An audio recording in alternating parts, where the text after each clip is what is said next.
रजीम बिस्मिल्लाहिर्रहमानिर्रहीम। अस्सलाम वालेकुम नाज़रीन, मैं हूं मुस्वी प्रोग्राम तिब्बे अहले बैत अलैहिस्सलाम के साथ आपकी खिदमत में हाजिर हूँ। नाज़रीन, आपको हमारे इस प्रोग्राम के फॉर्मेट का इल्म है।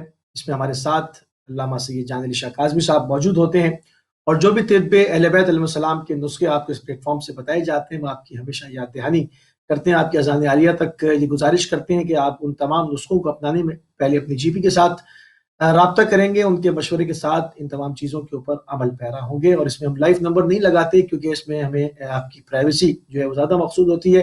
तो आप थ्रू आउट द प्रोग्राम क़िबला का ईमेल एड्रेस जो है वो चलता रहेगा। आपकी जो भी परेशानियाँ, मुश्किलात होती हैं, वो हम थ्रू आपकी ईमेल के ज़रिए से वसूल करते हैं और फिर उनको जो है वो अपने प्रोग्राम का हिस्सा बनाते हैं। तो बाकायदा जो है वो क़िबला की तरफ चलेंगे। क़िबला आपको प्रोग्राम में खुशामदीद कहेंगे और आपकी खिदमत में सलाम अर्ज़ करेंगे। वालेकुम सलाम व रहमतुल्लाहि व बरकातुहू। क़िबला, पहले तो सबसे पहले आपकी मौजूदगी से इस्तिफ़ादा करेंगे। आप इस वक़्त मौजूद हैं ईरान के अंदर। वहाँ पर कोरोना के हवाले से क्या सूरत हाल है? पहले थोड़ी-सी अपडेट हो जाए, उसके बाद जो है वो हम अपने फ़ॉर्मेट की तरफ बढ़ते हैं। तो वहाँ पर क्या सूरत हाल देख रहे हैं? क्या मामलात हैं? अल्हम्दुलिल्लाह, बिस्मिल्लाहिर्रहमानिर्रहीम। यहाँ पे बहुत अच्छी सूरत हाल है। ये लॉकडाउन यहाँ पर नहीं हुआ था, मगर जो बाहर से कई जासूस टाइप लोग डॉक्टरों की शक्ल में भी आए थे कुछ मदद करने के लिए, मगर बाद में पता चला कि वो ही डॉक्टरों की शक्ल में जो आए हैं वही वायरस फैला रहे हैं। उन्हें बाहर निकाल दिया गया और यहाँ ईरान में उन्होंने एक जो डायग्नोज का आला बनाया है वो बहुत ही उम्दा बता रहे हैं कि ये जो इस वक्त WHO वाले इस्तेमाल कर रहे हैं उससे ज्यादा पावरफुल है। सही। और वो कई मीटर दूर भी अगर किसी बंदे के पास ये वायरस है तो वो डिटेक्ट कर लेता है। सही। इससे भी काफी फायदा हुआ और जैसे पहले भी अर्ज किया था कि अवेयरनेस आ रही है और लोग समझ रहे हैं कि ये एक बहुत बड़ी साजिश है। और रहबर मुअज़्ज़म ने पहले ही कहा था और आज है कि 2 दिन में देख रहा था इंटरनेट पर भी, खुद अमेरिका में जो बड़े बड़े डॉक्टर हैं, नेक लोग हैं, वो कह रहे हैं कि ये सारा ड्रामा है और जो रिपोर्टिंग हो रही है वो दुरुस्त नहीं है। जो इसमें डॉक्टर रशीद हैं, ये काफी बड़े डॉक्टर हैं, मिलिट्री में अमेरिका के भी रहे हैं और उनकी बड़ी बड़ी अस्पतालें हैं। तो काफी ग्रुप 2 मिलियन तकरीबन उनके व्यूअर्स हैं ये यूट्यूब पे। उन्होंने कहा भाई ये वैक्सीन जो लगाने का चक्कर है और वो चिप डालने का चक्कर है। और उन्होंने सख्ती से कहा है कि भाई लोग जो है इसकी मुज़ाहिमत करें और वो ज्यादा अमेरिकन कॉन्स्टिट्यूशन के मुताबिक कर रहे हैं कि ये हमारा राइट है कि हम ये चिप लगाएं या नहीं लगाएं, या जो वैक्सीन में जो चीजें मौजूद हैं जिसमें हमें नुकसान हो सकता है, क्योंकि वैक्सीन भी 45 अमेरिकन स्टेट्स में जो है वो आपकी मर्जी है कि लगाएं या नहीं लगाएं रिलीजियस पर्पज के लिए। वो सारे कॉन्स्टिट्यूशन पे बात कर रहे हैं और बहुत सारे लोग अभी समझ गए हैं कि असल ये लॉकडाउन एक तो दवाई को, वैक्सीन को बिकवाना है, क्योंकि 2009 में तो ये ड्रामा जो था WHO और खुद ओबामा भी इसमें शरीक था, CDC ये का सेंटर ऑफ डिजीज कंट्रोल, ये सारे जो थे वो फेल हो गए। उस वक्त भी बात हो रही थी कि जनाब ये बीमारी 2 बिलियन लोगों को लगेगी, मिलियन लोग मर जाएंगे। ये स्वाइन फ्लू वाला ड्रामा जो था जिसमें सबकी रिपोर्ट पार्लियामेंट के, जो यूरोपियन पार्लियामेंट ने भी कमेटी बिठाई थी, ये सारा WHO का ड्रामा था। लेकिन इस वक्त लॉकडाउन की वजह से और पूरी दुनिया में जो इन्होंने प्लानिंग की है वो बहुत बड़ी की है। लिहाजा इनका यही है कि बिल गेट भी कह रहे हैं कि ये 3 ट्रिलियन तक का बिजनेस है, हम इस वैक्सीन से 3 ट्रिलियन कमाएंगे। मगर कुछ लोग जो हक की तलाश में है खुद अमेरिका में, वो इसमें उठ खड़े हुए हैं कि जनाब ये जो है हम होने नहीं देंगे। ये वैक्सीन अगर जबरदस्ती लगाते तो हमारा राइट है, कानून के मुताबिक हमारी आजादी है और ये चिप हम नहीं लगाएंगे। लेकिन आपने देखा होगा कि वीडियोस आ गए हैं कि लोग चिप लगवा रहे हैं। अमेरिका में वो सिलसिला भी शुरू हो गया है जब चिप लग गई तो फिर आपकी कोई आज़ादी नहीं रही, कोई प्राइवेसी नहीं रही, और आप जो है वही जो हदीस में कि दज्जाल जो है वो कंट्रोल करेगा, वही दज्जाली सिस्टम लाना चाहते हैं। उससे खतरा क्या है, असल खतरा क्या है उससे, क्या उसमें प्राइवेसी क्या नहीं रहेगी? देखिए, जो नई टेक्नोलॉजी, मैंने एक प्रोग्राम में आपको बताया था, क्रिस्पर जो है नई टेक्नोलॉजी है जिसमें जो है डीएनए को आप एडिट कर सकते हैं। ठीक है, इंजीनियरिंग कर सकते हैं। इनका बार बार ये है कि भाई आदम पॉपुलेशन को घटाओ, पॉपुलेशन को घटाओ।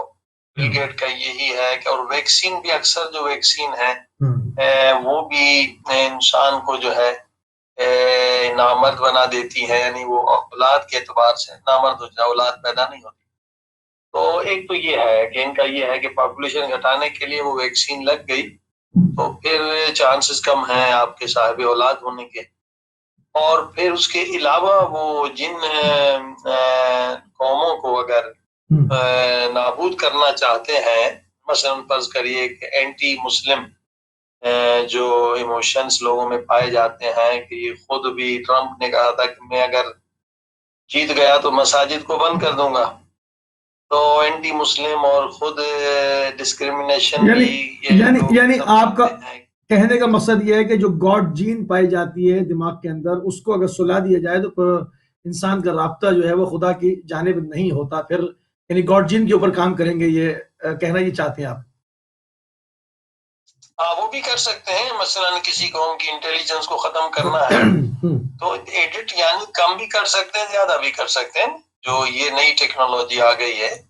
और इस पर अब तो इसके बाद सारे मुल्क इसके पीछे लग गए हैं। रशिया भी काम कर रहा है, रूस भी काम कर रहा है, और चाइना और ये सब लोग, ये क्रिस्पर Cas9 जो टेक्नोलॉजी है। तो इस लिहाज से जाहिर है फिर जो चिप लगेगी तो फिर तो आप स्लेव हो गए ना, आप तो गुलाम हो गए ना, आपकी तो कोई आजादी नहीं है ना, आपकी हर चीज वहां रिपोर्टिंग हो रही है, ठीक है ना। तो आपकी जो है आजादी खत्म है, फ्रीडम खत्म है, आप वही दज्जाली सिस्टम है, आप गुलाम है उस सिस्टम के। तो जाहिर है कि एक ग्रुप अब उठा हुआ है और वो भी मिलियंस में है। हालांकि उनके वीडियोस यूट्यूब ने बंद कर दिए हैं। इसका नाम ये रशीद बटलर, डॉक्टर बटलर है, उसके साथ और लोग भी काफी है। वो ब्रिगेडियर रहा है, अमेरिकन फौज में भी रहा है। तो वो ये ड्रामा कर रहा है कि जैसे हम इराक में गए थे, वो भी झूठा ड्रामा था कि भाई केमिकल्स, वहां केमिकल्स कुछ नहीं पाए गए। तो ये इस तरह के ड्रामे चलते रहते हैं।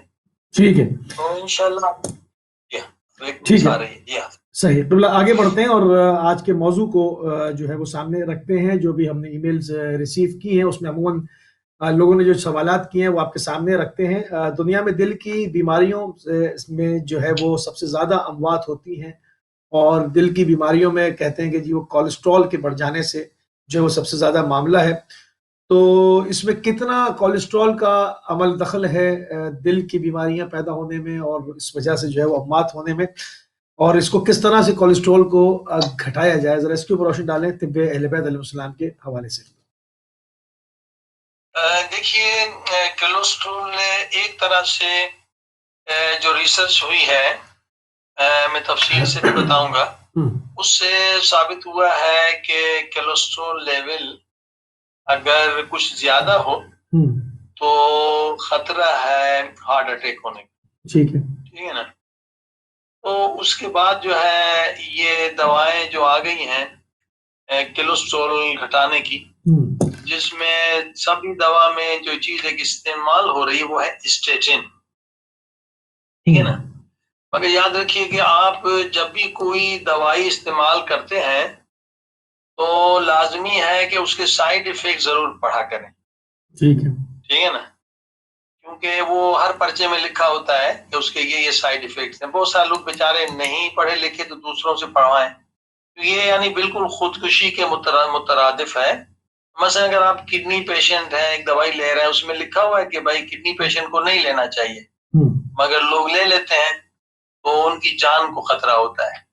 तो जितनी भी अंग्रेजी दवाएं हैं या केमिकल दवाएं हैं, उसमें ये अच्छी चीज है कि उसके साइड इफेक्ट लिखे होते हैं, तो वो जरूर पढ़ लिया करें, ठीक है।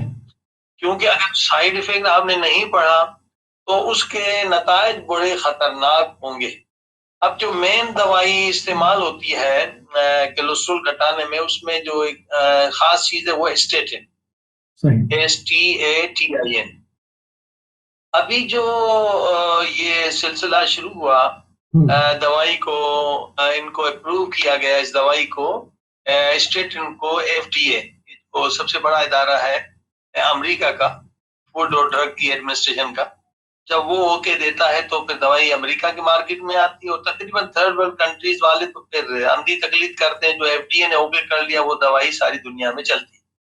तो FDA ने 1987 में ये कोलेस्ट्रॉल घटाने वाली दवा स्टेटिन को ओके दे दिया था। ठीक है, ठीक है। लेकिन उसके बाद पता चला कि इसके बड़े नुकसान आते हैं। अभी दुनिया में ये सेकंड सबसे ज्यादा खाने वाली दवा है, पेन किलर के बाद इस वक्त दुनिया में सबसे ज्यादा खाने वाली, बिकने वाली दवा जो है ये एंटी कोलेस्ट्रॉल है। तकरीबन $75 बिलियन का बिजनेस हो रहा है इसमें। अब इससे अंदाजा लगाइए कि कितने लोग ये दवाई इस्तेमाल कर रहे हैं। और उसमें सिर्फ $75 बिलियन में से 60% ये दवाई सिर्फ इंडिया के गरीब लोग खा जाते हैं। वो बेचारे गरीब लोग सड़कों पे सोते हैं, मगर वो दिल की बीमारी को घटाने के लिए कोलेस्ट्रॉल की दवाई लेते हैं। तो अब देखिए इसके साइड इफेक्ट्स बाद में पता चलता है। अब मैं रेफरेंस भी दे रहा हूं क्योंकि ये दुनिया की सबसे बड़ी साइट अमेरिकन की साइट है, NCBI। और वैसे भी आप अगर स्टेटिन के साइड इफेक्ट जाके लिखें तो गूगल स्कॉलर में आपको बड़े आराम से कई हजार आर्टिकल्स मिल जाएंगे।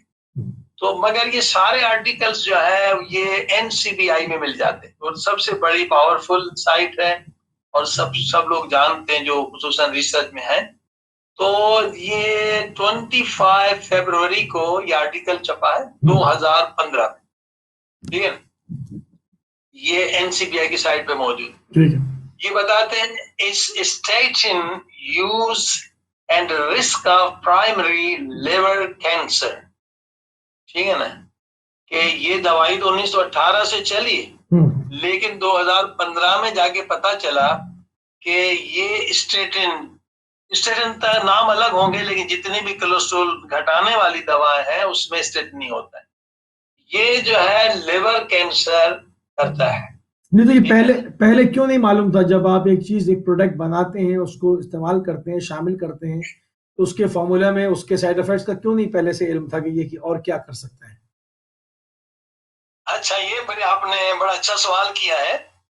तो इसके लिए फिर आपको इसकी तारीख पूरी पढ़नी पड़ेगी कि स्टेटिन की तारीख क्या है, ठीक है ना। जब आप पूरी तारीख पढ़ेंगे तो पता चलेगा कि इनको पता था या नहीं पता था और ये सिलसिला क्यों हुआ, ठीक है ना। तो फिर इसकी तारीख ये है कि एक डॉक्टर थे एनसिल्की, ठीक है, सही। ये एनसिल्की ने काफी तहकीक की थी और ये WHO के दफ्तर में गए स्विट्जरलैंड में, और उन्होंने एक आइडिया बताया कि जनाब ये कोलेस्ट्रॉल और हार्ट अटैक का जो है ताल्लुक है। तो WHO वर्ल्ड हेल्थ ऑर्गेनाइजेशन वालों ने कहा कि भाई आप इस पे 20 मुल्कों में रिसर्च करो जाके और फिर हमें आगे बताओ।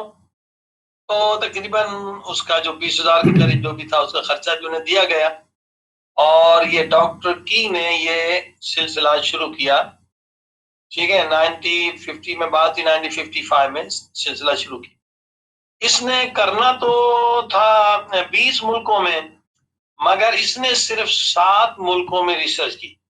उसमें ज्यादा यूरोप के मुल्क थे, साउथ अफ्रीका को उसने लिया, और बाकी ये जनाब ज्यादा यूरोपियन मुल्कों में किया। और उसने जो आगे रिपोर्ट दी है वो रिपोर्ट ये दी है कि मतलब 100 आदमी को हार्ट अटैक हुआ है तो 100 में से 2 का जो है ना कोलेस्ट्रॉल ज्यादा था, यानी इतना ज्यादा भी फिगर नहीं थी, ठीक है। अब बहरहाल वो उनकी रिसर्च आ गई, और उसके बाद एक जापानी साहब थे साइंसदान अकीरा इंडो ने जो है वो कोलेस्ट्रॉल घटाने की दवाई बनाई, ठीक है। और जब ये जापानी साहब थे, जब ये डॉक्टर इंडो ने स्टेटिन की दवाई बनाई तो उस वक्त जो सबसे बड़ी शख्सियत थी इसमें फील्ड में, डॉक्टर गोल्ड ब्राउन ने कहा कि जनाब ये स्टेटिन में कैंसर का खदशा है, ठीक है ना, ठीक है, स्टेटिन में कैंसर का खदशा है। जब इसने अपने आर्टिकल और किताब में लिखा तो ये दवाई रुक गई, ठीक है। मगर अब हुआ ये कि जिन कंपनियों ने ये काम किया था, अब उन्होंने इस डॉक्टर ब्राउन को खरीदा, उसको नोबेल प्राइज मिला है, ठीक है ना। उसको नोबेल प्राइज मिला तो जाहिर है कुछ और भी जेब खर्ची भी मिली होगी। तो अब उसने, डॉक्टर ब्राउन ने अपनी आर्टिकल और किताब से निकाल दिया कि स्टेटिन के अंदर कोई कोलेस्ट्रॉल नहीं है, ठीक है ना। तो ये है असल में कहानी कि इस तरह से ये दवाई अप्रूव हो जाती है। वो कंपनियां जो है बड़ी बड़ी मिलियंस की रिश्वत होती है, जो बहुत सारी साइटें हैं, अगर आप देखेंगे कि FDA वालों को क्या क्या रिश्वतें देते हैं, तो उस रिश्वतों के बाद ये दवाई जो है ओके हो जाती है। लिहाजा FDA ने ओके कर ली, मगर फिर दुनिया की बड़ी बड़ी यूनिवर्सिटियों में जब रिसर्च होती है, जब प्रेशर पड़ता है कि भाई ये दवाई आप कैसे ये चला रहे, जैसे अभी ये दूसरा आर्टिकल आ गया है, ये भी NCBI में है, ये जनवरी 2017 में आया है, statins and pancreatic cancer. Statin सिर्फ लिवर का कैंसर नहीं पैदा करता, पैनक्रियास के अंदर भी कैंसर पैदा करता है, ठीक है। तो जब ये पूरा हमला होता है यूनिवर्सिटियों की तरफ से, स्कॉलर्स की तरफ से, तो इसमें भी ये WHO, FDA वाले और CDC जो सेंट्रल ऑफ डिजीज कंट्रोल, ये तीनों बड़े इदारे जो कंट्रोल हैं दवाओं पे, ये लोग तकरीबन 20 साल 30 साल निकाल लेते हैं। तो वो कंपनियां जो है उतना कमा लेती हैं सही, जितना उन्होंने खर्च किया है। लिहाजा मरीज को खुद अपडेट रहना चाहिए। ये मैं कहना ये चाहता हूं कि मरीज को अपडेट रहना चाहिए। मरीज कैसे क़िबला अपडेट रहेगा जब उसके ऊपर कोई उसको बताने का कोई जरिया नहीं है। देखें, या तो मीडिया के जरिए से है, या आप जो है वो एक सोशली सर्कल के अंदर ये बातें हो, मतलब जब अवाम नास तक ये बातें पहुंचती ही नहीं है और ये ऊपर ऊपर रह जाती हैं, वो भी जो सिर्फ तिब के शोबे से वाबस्ता है, तो ये कैसे आम आदमी को जो है वो उसकी नॉलेज में आए। सवाल तो यहाँ ये पैदा होगा। उसका तरीका देखिए, आपने दिन में कितनी दवाएं लेते हैं, 2-4 जो भी दवाएं आप लेते हैं, तो अल्हम्दुलिल्लाह इस वक्त इंटरनेट तो हर घर में मौजूद है। तो आपने जाके वो जो दवाई है उसका नाम लिखना है, उसके साइड इफेक्ट है, ठीक है ना। अच्छा, एक तो मतलब पुरानी साइट है, मैं साइट का जरा, मैं गूगल स्कॉलर, एक तो आम गूगल है, उसमें तो फिर कचरा भी होता है। गूगल स्कॉलर में सिर्फ पढ़े लिखे लोगों के मजमून होते हैं। और जैसे ये मैंने साइट बताई, ये दुनिया की सबसे बड़ी साइट है। दुनिया में कहीं भी कोई रिसर्च होती है वो आर्टिकल ले आते हैं, NCBI, ये सबसे बड़ी साइट है। तो इनमें अगर आपने आके लिख लिया, अब जैसे देखिए ना, 2017 में पता चला कि स्टेटिन से जो है जनाब के पैनक्रियाज में भी कैंसर होता है। और फिर आगे बढ़े ये फिर और रिसर्च बढ़ती गई। 2017 में अक्टूबर 31 अक्टूबर को पता चला कि जनाब statin treatment increases prostate cancer. अब देखिए, ये भी हमारे भी तकरीबन दोस्तों में, आपके जानने वालों में तकरीबन 50% लोग नहीं, 20% लोग ये दवाई कोलेस्ट्रॉल घटाने की ले रहे हैं। तो ये आपके जरिए से आगाही हो रही है कि भाई इसके अंदर स्टेटिन है, नहीं तो फिर प्रोस्टेट कैंसर को अभी खतरा है। नहीं तो करे क्या? बताइए, अगर किसी का कोलेस्ट्रॉल बढ़ गया है तो वो फिर क्या करे? अगर ये उस तक वहां तमाम चीजें मालूमात उस तक पहुंच भी जाती हैं, उसका ऑल्टरनेटिव क्या है? अगर वो ये नहीं ले डर के, तो फिर कोलेस्ट्रॉल से वो जो है वो उससे किस तरह से जान छुड़ाए? हाँ, वो उसके तरीके अल्हम्दुलिल्लाह मौजूद है, नेचुरल। मगर ये मुश्किल ये है ना कि एलोपैथी में अगर आप हिस्ट्री पढ़ें कि जो कोर्स बनाया है, वो कोर्स खुद जो है ड्रग की कंपनियों ने बनाया, यानी दवाओं की कंपनी वालों ने ही कोर्स बनाया। इस वक्त भी जो PhD के लिए फंड देते हैं, वो भी यही कंपनियां देती हैं। और मसलन अगर किसी कंपनी ने यूनिवर्सिटी में फंड दिया है तो उसकी दवाई जो है ओके होने में 90% चांस होते हैं कि उसने 1-2 मिलियन लगाए तो वो जनाब 90% ओके हो जाता है। लेकिन जिसने फंड नहीं दिया है तो 50% चांस होता है। और ये सीएनए की रिपोर्ट है, वो रेफरेंस भी मेरे पास है कि ये जो है साल में ये कंपनियां मसलन जो एफडीए में ओके करने वाले लोग होते हैं, जो इनके एडवाइजर होते हैं, जो इस तरह से जो डॉक्टर्स होते हैं, तकरीबन 3000 इनके इस तरह के फंक्शन होते हैं इन लोगों को राजी करने के लिए, खिलाने पिलाने के लिए, जिसमें $2.5 बिलियन ये कंपनियां खर्च करती हैं। यानी ये बहुत बड़ा माफिया है, इतना बड़ा माफिया है कि इससे निकलना मुश्किल है। लिहाजा हर आदमी को खुद होशियार होना चाहिए।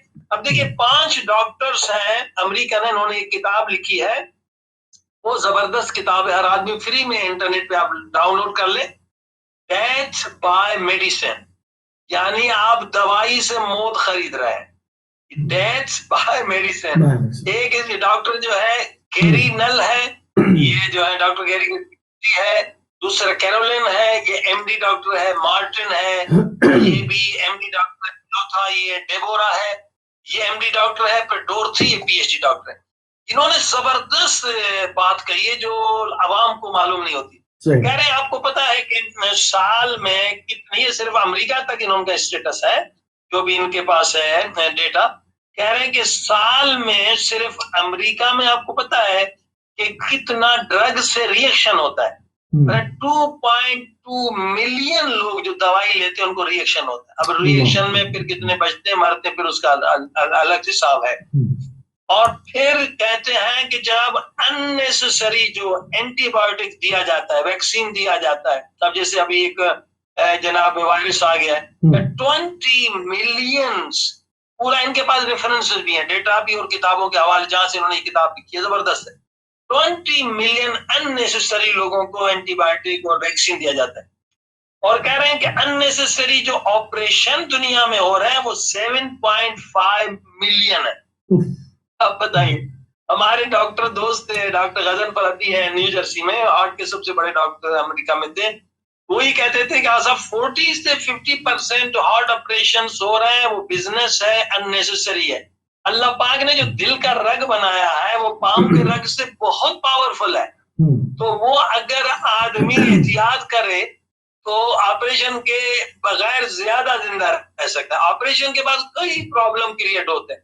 तो ये इन्होंने कहा कि भी अननेसेसरी ऑपरेशन जो है 7.5 मिलियन होते हैं, और फिर अननेसेसरी जो हॉस्पिटलाइजेशन है वो 8.9 मिलियन है। खामखा वो सिलसिला देते। अब देखिए ये अमेरिका का जो सीडीसी इदारा है, बहुत बड़ा है सीडीसी, यानी सेंट्रल डिजीज कंट्रोल, वो उसकी रिपोर्ट है कि ये जो रिएक्शन, दवाई का रिएक्शन होता है केमिकल का, हर साल अमेरिका में 2 लाख मारे जाते हैं लोग, 2 लाख मरते हैं। 2 लाख बड़ी बात, हालांकि अमेरिका में अगर गलती हो जाए डॉक्टर को सू भी कर सकते हैं। थर्ड वर्ल्ड कंट्रीज में तो डॉक्टर जिसको भी मार दे कोई नहीं पूछता। अब देखिए सीडीसी की रिपोर्ट है, उसकी साइट पर मौजूद है सीडीसी के 2 लाख लोग मरते हैं बाबा। 2 लाख कोई छोटी सी बात है हर साल।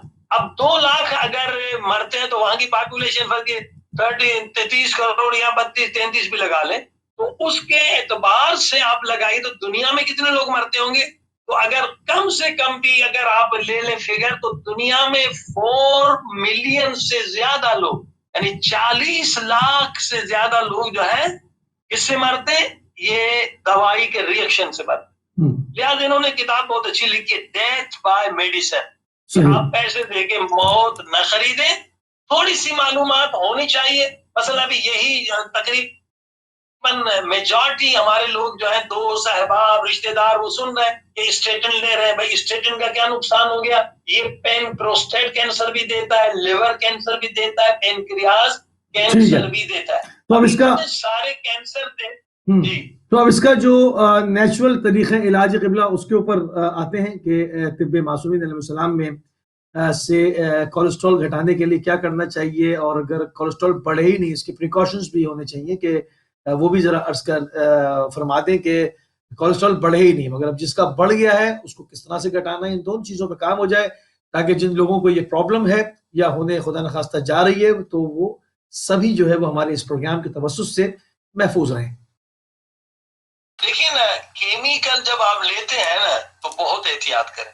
अगर आपने सौंफ खाना है तो सौंफ से तो आप नहीं मरेंगे, या आपने इलायची खाना है तो ये जो हिकमत के नुस्खे पुराने थे ना, वो तो ये थे इलायची खा लो, सौंफ खा लो, तो वो तभी चीजें हैं जो अल्लाह ने बनाई। अब केमिकल तो अल्लाह ने नहीं बनाया, तो उसूल ये कि अल्लाह ने जो जिगर की ड्यूटी लिखी है कि जो चीज अल्लाह ने नहीं बनाई है, जिगर का काम है उसे रोकना, कि भाई तू कौन है, तुझे तो अल्लाह ने नहीं बनाया। तो ये सबसे बड़ा प्रॉब्लम ये है कि जो भी केमिकल आप लेते हैं, किसी और को नुकसान हो या ना हो, जिगर को नुकसान जरूर होगा। अब लिहाजा ये जो कंपनियां हैं, ये उन्हें पता है कि जिगर रोकेगा इस दवाई को, तो उसका डोज डबल कर देते हैं, थोड़ा सा क्रॉस हो जाएगा। तो अब आप देखेंगे एंटीबायोटिक आपने 250 लिया, अब असर नहीं कर रहा है 1 साल के बाद, वजह कि वो जिगर को भी अल्लाह ने बहुत जहन दिया है, वो फिर होशियार हो जाता है, वो अपनी दवाई ज्यादा बनाता है इसे रोकने के लिए। फिर आपको डॉक्टर कहता है कि 500 ले ले, फिर 500 को भी जिगर रोकता है, मगर जिगर को नुकसान तो होता ही रहता है। तो ये आप सोच लें कि कोई भी दवा केमिकल आप ले रहे हैं, आपका जिगर डैमेज हो रहा है, तो जिगर मेन चीज है, ठीक है। अब आइए नेचुरल तरीके से, कि हमने कभी 20 साल पता कितना साल हो गया, नेचुरल में पहले प्रिकॉशन से आते हैं किबला, तरीके इलाज उसके बाद। अब देखिए प्रिकॉशंस में 2 स्टडीज हुई हैं। एक जो है स्टडी हुई है नॉर्वे में, ओस्लो स्टडी, सही, जिसमें कई हजार लोगों ने हिस्सा लिया, और यही मसला था कि भाई कोलेस्ट्रॉल को घटाया जाए। तो उन्होंने क्या किया, भाई मक्खन नहीं खाओ, जितने भी ये चीजें जिसमें कोलेस्ट्रॉल ज्यादा होता है, बल्कि उन्होंने एनिमल फैट जो है ना वो बंद कर दी, एनिमल फैट बंद कर दिए गए, सब कुछ हो गया। ये ओस्लो में, इसका रेफरेंस भी आपको मैं देता हूं, the journal of Norway medical association, ठीक है, the journal of Norway medical association में ये पूरा रिपोर्ट। तो इन्होंने जनाब कई वॉलंटरी लोगों ने जो है ना स्टॉप कर दिया उन तमाम चीजों को जिसमें कोलेस्ट्रॉल था, मक्खन खाना, गोश्त वगैरह। तो अब देखा कि इनका कोलेस्ट्रॉल तो कम हो गया, मगर हार्ट अटैक का रेशियो वही रहा, ठीक है, और डेथ अमवात भी वही रहा, कोई फर्क नहीं पड़ा, कोलेस्ट्रॉल जबकि घट गया। तो इन्होंने कहा भाई आखिर मिस्टेक कहाँ मिस्टेक? उन्होंने कहा मिस्टेक तो ये हुई कि हमने कहा कि वेजिटेबल ऑयल इस्तेमाल करें या ऑलिव ऑयल, मगर वेजिटेबल ऑयल को जब आप गर्म करते हैं तो वो फिर वैसा ही हो जाता है जैसे वो दूसरा खतरनाक जो आप खा रहे हैं, मक्खन वगैरह। मक्खन उस जमाने में लोग मजदूरी करते थे, उनके लिए अच्छा था। आजकल हम लोग कुर्सी पर बैठे हुए, टेबल पे बैठे, मजदूर के लिए मसला नहीं है। अब आपने देखा कि ये उन्होंने कहा कि भाई हमने कहा कि वेजिटेबल ऑयल ले लें, मगर वेजिटेबल ऑयल को ही सब लोग गर्म करते थे। जब आप ओलिव ऑयल को भी गर्म कर दें तो वो वैसा ही बन जाता है जैसे आप घी खा रहे हैं। तो दूसरी फिर स्टडी हुई फ्रांस में, और उसका नाम दिया गया लियोन शहर में, लियोन डाइट हार्ट स्टडी, ठीक है, लियोन डाइट हार्ट स्टडी, जिसमें 2,14,284 लोगों ने हिस्सा लिया, मर्दों ने, और 1,60,000 से ज्यादा खवातीन ने हिस्सा लिया। और ये जनाब 9 महीने इन्होंने क्या किया, ये 1995 से लेकर 2005 तक इन्होंने स्टडी जारी रखी, और जबरदस्त चीज है। देखिए आप कोलेस्ट्रॉल से, हार्ट अटैक से, कई बीमारियों से बच जाए। इन्होंने ये किया कि जनाब जो हमने एनिमल फैट को भी बंद करना है, एनिमल प्रोडक्ट पे बंद करना है, मसलन ये जितनी भी चीजें हो गई जिसमें कोलेस्ट्रॉल ज्यादा है, मक्खन हो गया, पनीर हो गया, गोश्त हो गया, ये सारी चीजें भी बंद कर लेते हैं। और ओलिव ऑयल भी हो तो वो सिर्फ कच्चा इस्तेमाल करेंगे, गर्म नहीं करेंगे, ठीक है। तो इसका रिजल्ट जबरदस्त हुआ, 23% अमवात में कमी हुई, 23% बहुत है, 23% reduction in death, 21% reduction in cancer. बताइए, जबरदस्त नुस्खा है, फ्री का नुस्खा है। और 24% रिडक्शन इन हार्ट डिजीज। बताइए कितनी जबरदस्त चीज है। फिर आप अपने पेट पे कंट्रोल कर लेंगे, पेट ने इंसान को मार दिया है। अब आप देखिए कि 23% अमवात कम हुई, 21% कैंसर के मरीज ठीक हुए, कम हुए, 24% हार्ट अटैक कम हुए। क्या किया इन्होंने? इन्होंने जनाब वही किया जो तिब्बे अहले बैत कहती है। तिब्बे अहले बैत में तलन हराम है, हराम, ठीक है ना, शरन में हराम नहीं है। तिब्बे अहले बैत में तली हुई चीज खाना हराम है, सिर्फ इजाजत है अंडे की। अंडा भी जैतून के तेल के साथ खा सकते हैं, और दूसरा है बैगन, बैगन की। इसके अलावा बिल्कुल हराम की तरह मना है। इन्होंने वो तलन बंद कर दी। एनिमल फैट यानी तर्क हैवानी जो उर्फा करते हैं इरफान में, वो भी 40 दिन के लिए तर्क हैवानी करते हैं मानवियत बढ़ाने के लिए। इन्होंने वो तर्क हैवानी कर दी, और ये जनाब मौजूद है, आप जाके लियोन डाइट हार्ट स्टडी देखें गूगल स्कॉलर में, आपको मिल जाएगा। 2 लाख से ज्यादा मर्दों ने और 1 लाख 1.5 लाख से ज्यादा खवातीन ने 1995 2005। ये फ्री का नुस्खा है, दवाई खाने की जरूरत ही नहीं है। अब दवाई खाएंगे तो बीमारियों में मुब्तला होंगे, ठीक है ना। अब आप देखिए जितनी दवाई ज्यादा खाएंगे उतनी बीमारी ज्यादा होगी। हर दवाई का साइड इफेक्ट। जी हाँ, सही। तो क़िबला इसमें मजीद इसमें अगर किसी का जो है कोलेस्ट्रॉल बढ़ चुका है तो वो क्या करे? अभी तो आपने प्रिकॉशंस तो बता दिए कि भाई वो इस तरह से ये रिसर्च आई, इसमें एनिमल फैट को उन्होंने कम किया, उन्होंने जो है वो जो तली जो अशिया है उसका इस्तेमाल कम कर दिया। मगर अगर ये इंसान अब सब कुछ कर चुका है और उसको नहीं पता है और उसका कोलेस्ट्रॉल जो है वो हाई हो चुका, तो तिब्बे अहले बैत अलैहिस्सलाम में क्या नुस्खे मौजूद हैं और किस तरह से वो इसके ऊपर काबू पाए?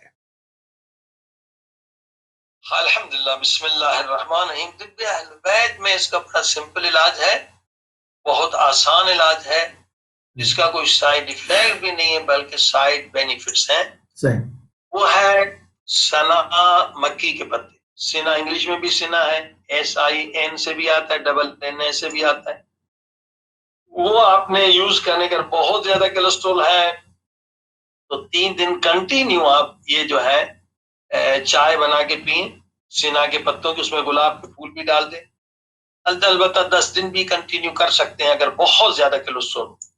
जिनका कोलेस्ट्रॉल कम है, इतना ज्यादा नहीं है, तो फिर क्या है, उसके बाद जो है आप जो है हर 3 दिन के बाद जो है ये काम किया करें। हर 3 दिन के बाद ये चाय पी लिया करें। जिनका ज्यादा नहीं है, जिनका ज्यादा है उन्होंने तो हर दिन पीना है। हर दिन में मुराद ये है कि 3 दिन कंटिन्यू भी पी सकते हैं, और बहुत ज्यादा मरीज है कोलेस्ट्रॉल के तो 10 दिन कंटिन्यू भी आप कर सकते हैं। इसमें कोई स्टमक प्रॉब्लम तो नहीं आएगी कि लूज मोशन वगैरह हो जाए, क्योंकि सना के पत्ते आप ले रहे हैं? सिना मक्की का तो काम ही है ना कि वो जो भी पेट से कचरा है वो निकाल देती है, ठीक है ना। जब आपका पेट से कचरा, उम्मुल अमराज पे ही पेट है, गैस भी निकल जाती, गैस के मरीज, इसलिए गुलाब के फूल हम डालते हैं ताकि किसी को गैस का प्रॉब्लम है तो वो भी ठीक हो जाएगा, ठीक है ना। ठीक है। तो इसका फायदा है, जैसे हुजूर पाक की हदीस है ना कि ये इतना फवायद किसी चीज में नहीं है जितना सिना में। आपकी खाल तो खूबसूरत हो जाएगी। अलबत्ता एक और भी चीज है, पू-इरा टी, उसका 1-2 साइड इफेक्ट है। क्या चीज है? मगर वो आप 3 दिन में, ये आप जाके गूगल में लिखे पू-इरा टी है, अच्छा, ठीक है। पू-इरा टी ये चाइना से आती है, और आपके इंग्लैंड में हमने मालूम किया बहुत महंगी थी। हमने हॉलैंड में जाके लिया तो बहुत सस्ती थी, वहां $5 में ले ली, €5 में। तो ये इसका साइड इफेक्ट ये है कि गैस पैदा करती, तो आप इलायची डाल सकते हैं, मगर ये सिर्फ 3 दिन ही इस्तेमाल करें। ज्यादा इस्तेमाल इसमें साइड इफेक्ट है, और उन साइड इफेक्ट में ये आंखों की रोशनी को भी नुकसान दे सकती, ठीक है। लेकिन अगर किसी को उससे स्टेटिन से तो इसमें कम है, यानी साइड इफेक्ट। गैस पैदा करती है और आंखों की बीनाई पर भी इसका असर हो सकता है। जी हाँ, लिहाजा सबसे अच्छा तो वो है, मगर ये 3 दिन में आपका कोलेस्ट्रॉल लेवल बहुत जल्द नीचे ले आती है।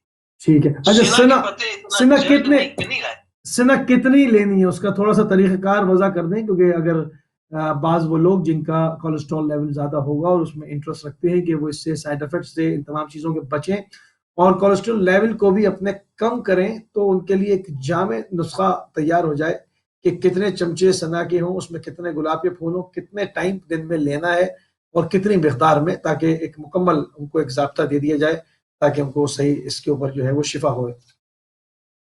अच्छा, लेवल का भी जो आपने कहा, ये जुमला जो कहा, तो मुझे एक चीज याद आ गई कि कोलेस्ट्रॉल लेवल क्या होना चाहिए। देखिए, ये जो मेडिसिन की बाइबल किताब जिसे कहते हैं, इसमें हर चीज है। हैरिसन इंटरनल मेडिसिन, ये प्रिंसिपल है जिसमें मेडिसिन की हर चीज होती है। अब उसमें अगर आप जाके देखेंगे 1977 में, हैरिसन, ये डॉक्टर सब लोग जानते हैं, ये बाइबल कहलाती, मेडिसिन की बाइबल। 1977 में जाके देखेंगे तो कोलेस्ट्रॉल का लेवल जो था वो अमेरिका में 300 था और यूरोप के बाज़ मुल्कों में जो था वो 350 था। तो अलग अलग क्यों रखे हुए थे, अलग अलग क्यों मुख्तस किए हैं? अब भी स्टैंडर्ड में अलग अलग है। अभी आप देखिए आगे क्या होता है। तो जब 1977 में 300 लेवल था तो समझो कि उन्होंने कहा भाई कोलेस्ट्रॉल को बीमारी है, तो समझो कि दुनिया में 20% लोग मरीज थे, दवाई लेते थे कोलेस्ट्रॉल की। 1988 में ये जनाब, ये मौजूदा जो है, ये दवाओं की कंपनियों का है। दवाओं की कंपनियों ने कहा कि नहीं भाई, इसका थोड़ा बढ़ाओ तो हमारा धंधा बढ़ेगा। 1988 में कोलेस्ट्रॉल लेवल हो गया 240। ठीक है, यही हैरिसन में जाके देख लें, ये डॉक्टर हजरात इस किताब से ज्यादा आशना। तो 1988 में जनाब जब 240 हुआ तो 300 से 240 बहुत बड़ा फर्क है। तो वहां अगर 20 लोग मरीज थे तो अब तकरीबन 34 के करीब दुनिया के लोग मरीज हो गए। उनको कोलेस्ट्रॉल, एंटी कोलेस्ट्रॉल दवाई लेनी। और फिर जनाब, हाँ जी, अभी जो इसका लेवल है वो 200 हो गया है। अब जो 200 हो गया तो समझो कि दुनिया के 50% लोग मरीज हो गए। तो उन्होंने जनाब 50% लोगों ने ले, अब उन्होंने कहा नहीं, ओवर 40 तो सबको लेना है। अगर आप हार्ट अटैक से बचना है, 40 से आपको ज्यादा आपकी उम्र है, तो आपने सबने लेना है। और कोलेस्ट्रॉल लेवल का फैसला कौन करते हैं? मसला तो यह है कि भाई कोलेस्ट्रॉल कितना होना चाहिए, कितना नहीं होना चाहिए, इसका फैसला 16 लोग करते हैं। पूरे दुनिया के किस्मत का फैसला 200 यानी होना चाहिए या 240 होना चाहिए। बस अमेरिका में बात कहते हैं 180 बेहतर है, 200 भी नहीं, 180। मानिए आपके यूरोप में, इंग्लैंड में 200 कहते हैं। ये 16 लोग जो है मिलकर फैसला करते हैं और उन 16 लोगों पर इन्फ्लुएंस फिर जनाब ये इन कंपनियों का होता है। देखिए, ये ब्रिटिश मेडिकल जर्नल है, 12 मई 2007 का, और यहां पर 1,24,814 खवातीन को टेस्ट किया गया कि खवातीन का कोलेस्ट्रॉल जितना भी ज्यादा हो उन पे हार्ट अटैक का कोई कनेक्शन ही नहीं है। और जो फरमाया आपने, यानी कभी भी खवातीन को ये ड्रग नहीं लेना चाहिए कोलेस्ट्रॉल, कि उसका कोई इफेक्ट नहीं पड़ता। अल्लाह ने जो खवातीन का सिस्टम रखा है कि उनका ब्लड साफ होता रहता है हर महीने। और जो फरमाई आपने, जी जी सुन रहा हूँ। ठीक है सर। तो खवातीन को इसका मसला ही नहीं होता है, मगर ये है कि वो खवातीन को भी दिया जा रहा है, तो उसकी वजह से ये बीमारियां। अच्छा, एक जो नुक्ता बहुत अहम है, बोलिए। जी जी जी जी जी फरमाइए फरमाइए। एक जो अहम पॉइंट है ना, ये ड्रग जितने भी हैं उसके बारे में एक जो अहम नुक्ता, हर आदमी को जाहिर है कि ड्रग दवाई लेनी पड़ती है, तो ये एजुकेट करने की जरूरत है। ये देखिए, आप दवाई एक ले रहे हैं ना, स्टेटिन ले रहे हैं, कोई दवाई भी ले रहे हैं, और या शुगर को कम करने वाली दवाई ले रहे हैं, तो आप थोड़ा सा ये जहमत करें, डॉक्टर साहब से पूछ लें या खुद जाके स्टडी कर लें। मसलन ये जो स्टेटिन है ये कम कर रहा है हमारे कोलेस्ट्रॉल को, तो डॉक्टर साहब इसके अलावा किसी और चीज को तो कम नहीं करेगा मेरे बदन से? ये इतना तो सवाल आप पूछ सकते हैं ना। बिल्कुल ठीक। तो अभी जब ये सवाल पूछेंगे और वो डॉक्टर बेचारा, उसके बाद टाइम होगा, और नेक होगा तो आपको गाइड करेगा। अबे हमारे कोलेस्ट्रॉल बर्मिंघम में से बढ़ गया, तो हमारे डॉक्टर बेचारे मोमिन थे, मुतदय्यिन थे, उन्होंने कहा मौलाना मैं तो दवाई लिख दूंगा, मगर फिर आपको प्रॉब्लम्स बहुत होंगी, सारी जिंदगी खानी पड़ेगी। अब आप देखिए कि ये जो कोलेस्ट्रॉल है ना, ये जब कम होता है तो इसके साथ 5-6 और एंजाइम्स हैं जो बहुत इंपॉर्टेंट है, बहुत इंपॉर्टेंट है, वो भी कम हो जाते हैं। अब हमारे पास तो वक्त नहीं है, मैं एक एंजाइम, उनमें से एक एंजाइम जो सबसे मोस्ट इंपॉर्टेंट है वो को एंजाइम है, उसको CoQ10 भी कहते हैं।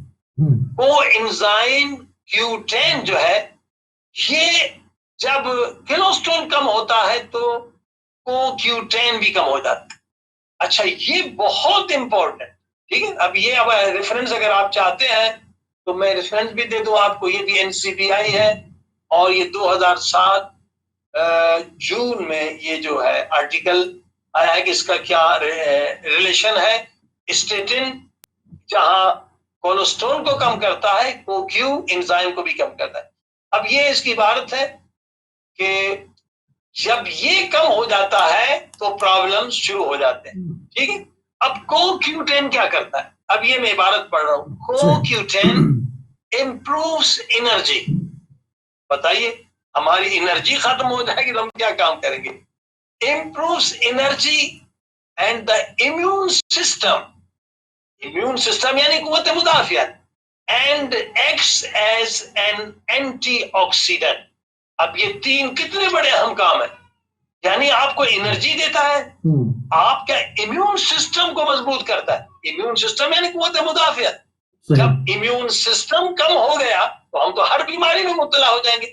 एंटीऑक्सीडेंट ये काम करता है, एज एंटीऑक्सीडेंट, ये हमारे बदन में जो जहरीली मादे हैं वो निकाल देता है। एंटीऑक्सीडेंट अगर काम ना हो तो हम कैंसर के मरीज हो जाते। अब ये जो 5-6 किस्म के कैंसर में इंसान मुब्तला होता है स्टेटिन की वजह से, इसलिए कि CoQ एंजाइम कम हो जाता है। और फरमाइए आप, अब इसका ये मेन काम है कि ये इस कदर अहम चीज है कि उसको हम तवज्जो नहीं देते, लिहाजा आम इंसान बेचारे को ये मालूमात नहीं दी जाती। लेकिन अब ये जमाना आसान है कि आप खुद भी जाके देख सकते हैं कि ये KQ जो है, अच्छा इस KQ के बाद दूसरा जो एक अहम चीज जो आपकी घट जाती है, वो सिग्नल देते हैं। आप जब खाना का सोचते हैं तो क्या होता है, आपका बदन इंसुलिन बनाना शुरू करता है। सही, ये सिग्नल प्रोटीन कहलाते हैं। फिर जब आपने खाना देखा, आपका बदन और इंसुलिन पैदा करते हैं। इंसुलिन की कमी की वजह से डायबिटीज होती है। फिर जब आप वो खाना मुंह में रखते हैं, चखते हैं, और इंसुलिन पैदा होती है। ये क्यों पैदा होती है? ये सिग्नल प्रोटीन की वजह से। और ये कमबख्त स्टेटिन जो हम पैसे से खरीद रहे हैं, ये स्टेटिन जो है ये सिग्नल प्रोटीन को भी कम कर देता है। जब सिग्नल प्रोटीन को कम करता है तो हमारा बदन इंसुलिन पैदा नहीं करता, हम डायबिटीज के मरीज हो जाते। अब बताइए, बहुत ही खतरनाक है, हम डायबिटीज के मरीज हो जाते। और इसके अलावा जो एक और एंजाइम कम हो जाता है स्टेटिन की वजह से। अब हर एक अगर बात करें तो 10-20 मिनट, हमारे पास वक्त नहीं है कि उस पर बात हो सकती है। वो है tRNA। ये tRNA जो है, अगर ये कम हो जाए तो फिर कैंसर होने के चांसेस ज्यादा है। और ये CoQ10 जो एंजाइम है, ये जब आपके बदन में रहता है तो आप जल्दी बूढ़े नहीं होते, आप जवान रहते। अब होता ही है कि आपने दवाई ले ली एंटी कोलेस्ट्रॉल, आप सुस्ती पैदा हो गई, डॉक्टर क्या चले गए, तो डॉक्टर कहेगा भाई CoQ की टेबलेट्स लिख देता हूं। यानी ये भी कंपनियों का फायदा और होगा कि बजाय इसके वो नहीं कहेगा कोलेस्ट्रॉल की दवा स्टॉप करें, वो कहता है भाई CoQ10 भी आप लें, तो उधर से भी कंपनियों का और काम होगा। लिहाजा इस वक्त आप सब चीजें जो है इंटरनेट पे पड़ी हुई हैं। कम से कम ये 2 साइटों का नाम याद रख ले। दुनिया की सबसे बड़ी साइट है, दुनिया भर की रिसर्च आपको मिलेगी, ईरान में हो, अफगानिस्तान में, ये वाकई बहुत बड़ी साइट है। NCBI या गूगल स्कॉलर में जो दवाई ले रहे हैं ना, आप जरूर जरूर देखें इसका साइड इफेक्ट। मतलब आज मालूम नहीं है, बाद में पता चलेगा कि भाई इसके ये साइड इफेक्ट। जी हाँ, ठीक है। तो क़िबला आगे बढ़ते हैं और एक चीज़ ये कि जो मुशाहिदे में आजकल आ रही है वो ये आ रही है कि जब से लॉकडाउन की सूरत हाल है, थोड़ी सी जो हॉस्पिटल्स वगैरह का जो एक SOP है, जो उनका फॉर्मेट है वो चेंज हुआ है, मरीजों को नहीं ले रहे हैं। जो आम अमवात होती थी, इतनी ज़्यादा हार्ट अटैक्स हो रहे थे और मुख्तलिफ और बीमारी हो रही थी, उसमें बहुत कमी देखने में आ रही है कि अब वो जो नेशनल डेथ थी उनका रेशो बहुत गिर गया। इसकी क्या वजह है? ये इन डॉक्टर्स ने, हेलो जी जी, ये जो मैंने 2-3 नाम लिए ना, ये डॉक्टर बर्टन, डॉक्टर रशीद, ये जो 2-3 डॉक्टर हैं अमेरिका में, उन्होंने ये भांडा फोड़ दिया है कि भाई आप जो है दुनिया को धोखा दे रहे हैं। और खुद वो डॉक्टर के मेरे पास भी लेटर आया है कि जिसको भी खांसी हो और जिसको भी सांस की तकलीफ हो, आपने सर्टिफिकेट देना है कि कोरोना से मरा है। वो तो खुद डॉक्टर अस्पताल चला रहे हैं। तो इन्होंने शोर मचाया है। अब देखिए 2 मिलियन के करीब तो उनके साथ लोग हैं। वो कह रहे हैं कि भाई ये बहुत बड़ा दुनिया को धोखा दे रहे हैं, फ्रॉड कर रहे हैं। और ये फियर देखिए ना, ये बहुत बड़ा जुर्म है। वो तो अपने कानूनी एतबार से अमेरिका के कानून के मुताबिक कह रहे हैं कि ये जो कुछ टीवी पे दिखा रहे हैं ये जुर्म कर रहे हैं। इससे कितने लोग साइकोलॉजी मरीज हो रहे हैं, जहनी मरीज रहे। क्योंकि अभी ये उन्होंने एक साइकेट्रिस्ट को भी लाया, वो भी अमेरिकन था कि साइकेट्रिस्ट आया और उन्होंने बिल्कुल सही बात कही जो हमने भी कई मतलब बयान की है कि भाई देखिए ना, अगर आप जब जंगल में चले जाएं, शेर देखेंगे, यानी शेर यानी खौफ, तो आपकी बॉडी जो है पता है क्या करती है? यानी इस पोजीशन को साइकोलॉजी में कहते हैं फाइट एंड फ्लाइट मूड। एक साइकेट्रिस्ट भी इसमें है, इस ग्रुप में। उसने कहा भाई फाइट और फ्लाइट मूड में आप चले जाते हैं जब आप शेर देखते हैं। मतलब आपको डराया जाए, कोरोना वायर 10,000 लाशें दिखाई जाए, ये दिखाया जाए, तो क्या हो रहा है कि ये टेलीविजन वाले, ये मीडिया का टेररिज्म है, वो आपको फाइट फ्लाइट मूड में भेज रहे हैं। और फाइट फ्लाइट मूड में पता है क्या होता है? बॉडी जो है स्ट्रेस हार्मोन रिलीज करती है। ठीक है, स्ट्रेस हार्मोन जो है अगर साल में एक मर्तबा यानी 2 साल में एक मर्तबा निकल गए तो वो सिर्फ आपको जान बचाने के लिए होते हैं कि यार आप शेर को देखा ऐसे भागेंगे कि कभी दुनिया जिंदगी में नहीं भागे होंगे। वो स्ट्रेस हार्मोन्स पावर ये अल्लाह ने सिस्टम रखा है जान बचाने के लिए। लेकिन रोजाना बंदे टीवी के सामने बैठे हैं और वो जनाब खबरें दे रहे हैं, झूठी खबरें फैला रहे हैं। और इससे क्या हो रहा है? लोगों को फाइट फ्लाइट मूड में भेज रहे हैं। यानी ये जुर्म है, जुर्म कर रहे हैं, अखलाकी जुर्म है, शरई जुर्म है कि आप खौफ दिला के लोगों को साइकोलॉजी मरीज कर रहे हैं। देखा ये तो खिलाफ है, कानून के खिलाफ है, अमेरिका के कानून के खिलाफ है, हर मुल्क के कानून के खिलाफ।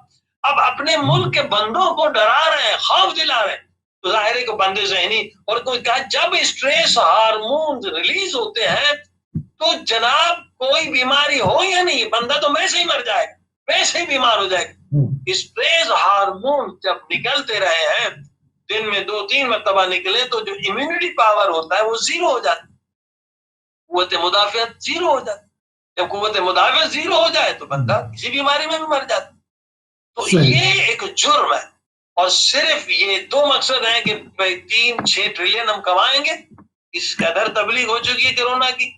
और लोगों को अभी कई मुल्कों के सरबराहों ने कहा कि भाई लोगों ने भाई कब तक बैठेंगे घरों में लॉकडाउन का, जब तक वैक्सीन नहीं लगाओगे, जब तक ये चिप नहीं लगेगा बैठे रहो। लोग मजबूर हो जाएंगे कि भाई हाँ भाई हमें गुलाम भी बनाओ दज्जाल का और वैक्सीन भी लगाओ, जो कुछ करना है, हमारे बच्चे भूखे मर।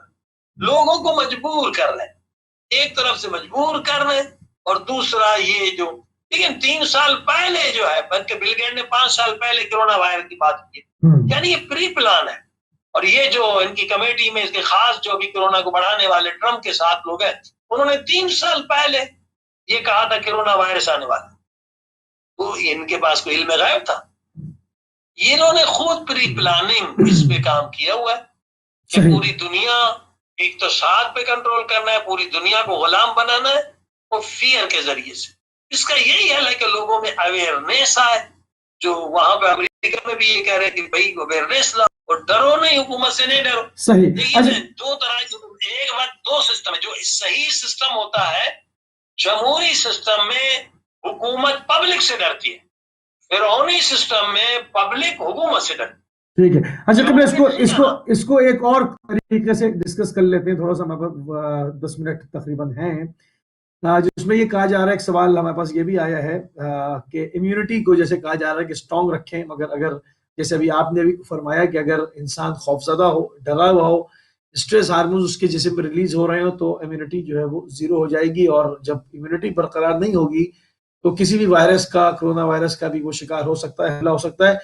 तो हम थोड़ी सी मदद लेंगे, किताब अल्लाह की तरफ जाएंगे, कलाम पाक की तरफ जाएंगे, वहां पर हमें ये चीज मिलती है कि जो मोमिनीन है, जो अली अल्लाह है, उनके ऊपर हुज़्न मलाल नहीं होता, वो खाइफ नहीं होते। एहतियात करना अपनी जगह पूरी है, दीन भी हुक्म देता है कि एहतियात करो। एहतियात यहाँ हम ये नहीं कह रहे मीडिया में बैठ कर कि आप हाथ ना धोएं, आप तमाम चीजों को छूते फिरें, आप जो है वो हर एक से जाके सोशल डिस्टेंस खत्म कर दें, हम हरगिज ये नहीं कह रहे। एहतियात अपनी पूरी करें, मगर जो एक इम्यूनिटी लेवल को बढ़ाने का फलसफा कुरान ने दिया है कि जो औलिया अल्लाह है उनको खौफ और हुज़्न नहीं होता, थोड़ी इस तरफ किबला हमारी रहनुमाई फरमा दें।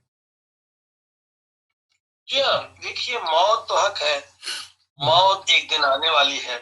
नहीं मतलब कोरोना के अंदर से जो खौफ का वायरस बरामद किया जा रहा है ना, इसको किस तरह से जो है मजहबी तौर से हम इसको रोक सकते हैं, लड़ सकते हैं इससे।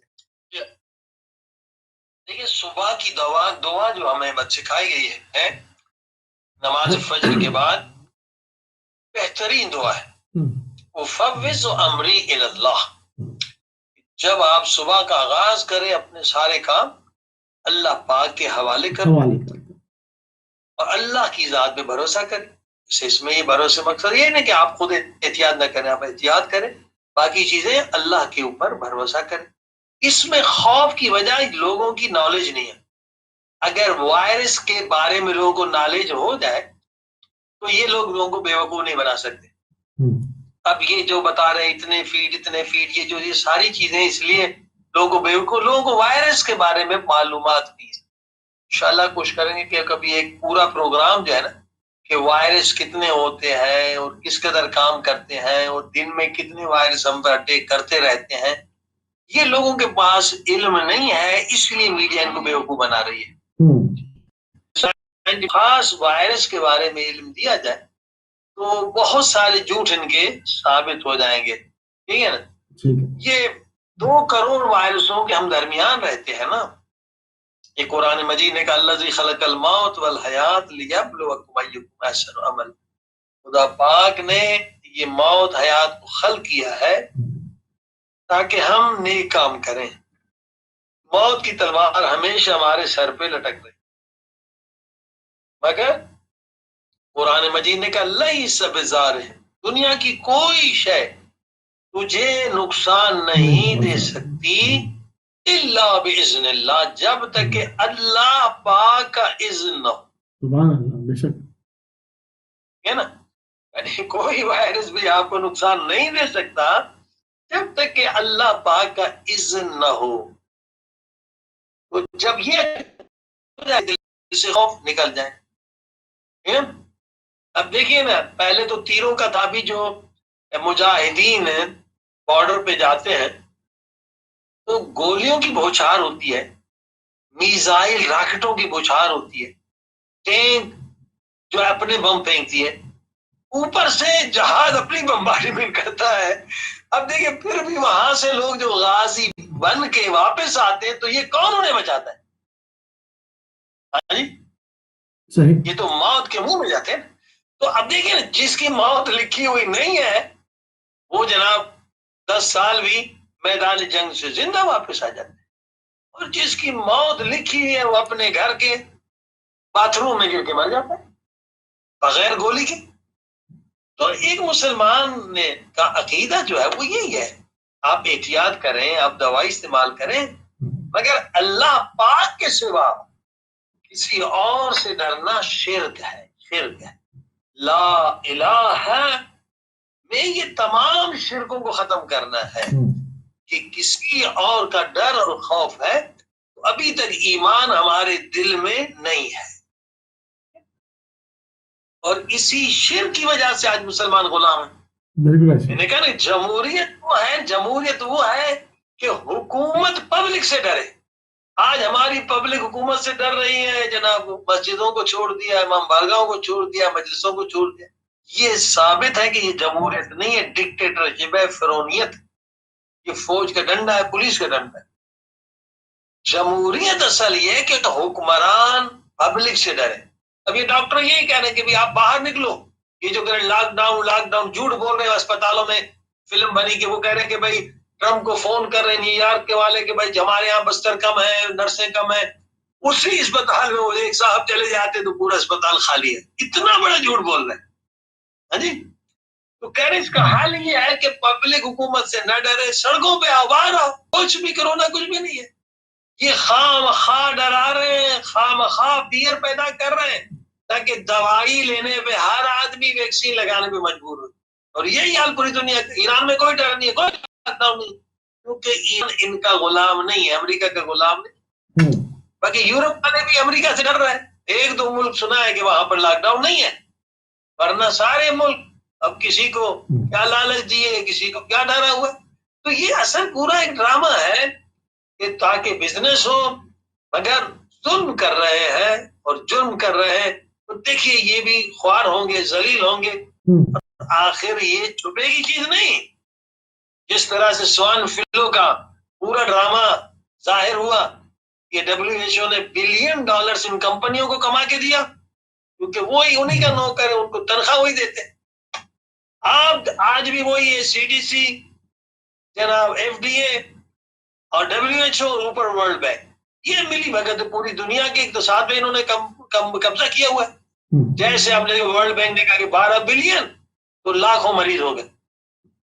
लिहाजा पब्लिक को बेदार होना चाहिए और अल्लाह के सिवा किसी का खौफ दिल में ना हो तो हम आजाद हैं। अब देखिए यही शिर्क है। हम कोरोना से डर रहे, पहले जालिमों से डर रहे थे, अब कोरोना एक छोटी मखलूक जो नजर में भी नहीं आती उससे डर रहे।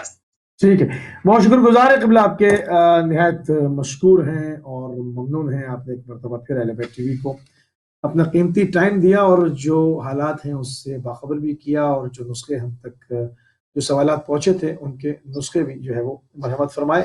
हम इंतहाई मशकूर और ममनून हैं आपके। अस्सलाम वालेकुम। खुदा हाफिज़। वालेकुम सलाम। जी नाज़रीन, आप समाअत फरमा रहे थे अल्लामा सैयद जान अली शाह काज़मी साहब को कुम्मल मुक़द्दसा ईरान से। और जैसे कि हमने अवाइल प्रोग्राम में आपकी खिदमत आलिया में गुजारिश की थी कि थ्रू आउट द प्रोग्राम जो है वो पूरा ईमेल एड्रेस क़िबला का चलता रहेगा। जो भी आपकी जुमला सवालात होते हैं, परेशानियाँ होती हैं, उलझनें होती हैं, उनको हम जो है वो नोट करते हैं और जो है वो नेक्स्ट प्रोग्राम में उनको लेकर आते हैं। इसलिए हम इस पे लाइव नंबर नहीं लगाते कि थ्रू ईमेल जो है वो हम आपके साथ राब्ते में जो है वो रहते हैं। अभी भी हमने पूरे प्रोग्राम में क़िबला का ईमेल एड्रेस चलवाया है। जो भी आपके सवालात इस हवाले से, चाहे वो कोरोना वायरस के हवाले से हो या इसके अलावा आपकी और जुमला उलझने हो, उनको आप हमें ईमेल कर सकते हैं। जो उसमें से एक जैसे सवालात होंगे तो उसको हमें सॉर्ट आउट करने में आसानी होती है, क्योंकि बहुत ज़्यादा सवालात हो जाते हैं। तो उनको हम वो क़िबला के सामने रख के आपकी खिदमत में उसके जवाबात उनसे ले लेते हैं। ये सिलसिला हमारा जो है वो जारी वसारी है। और इसके साथ ही हम दोबारा से यही आपकी खिदमत में अर्ज़ करते रहते हैं कि जो भी नुस्खे हमारे इस प्लेटफॉर्म से आपके खिदमत में पेश किए जाएँ, उनको आप अपने GP के साथ अमलाएँगे, उनके साथ मशवरे से लाएँगे। तो यही तमाम चीज़ें हैं। हमारे प्रोग्राम का वक्त जो है वो नाज़रीन ख़त्म हो गया। कल इंशाअल्लाह UK टाइम से 4 बजे हमारी और आपकी मुलाकात होगी। तब तक इजाज़त दीजिए। अस्सलामु अलैकुम व रहमतुल्लाहि व बरकातहू।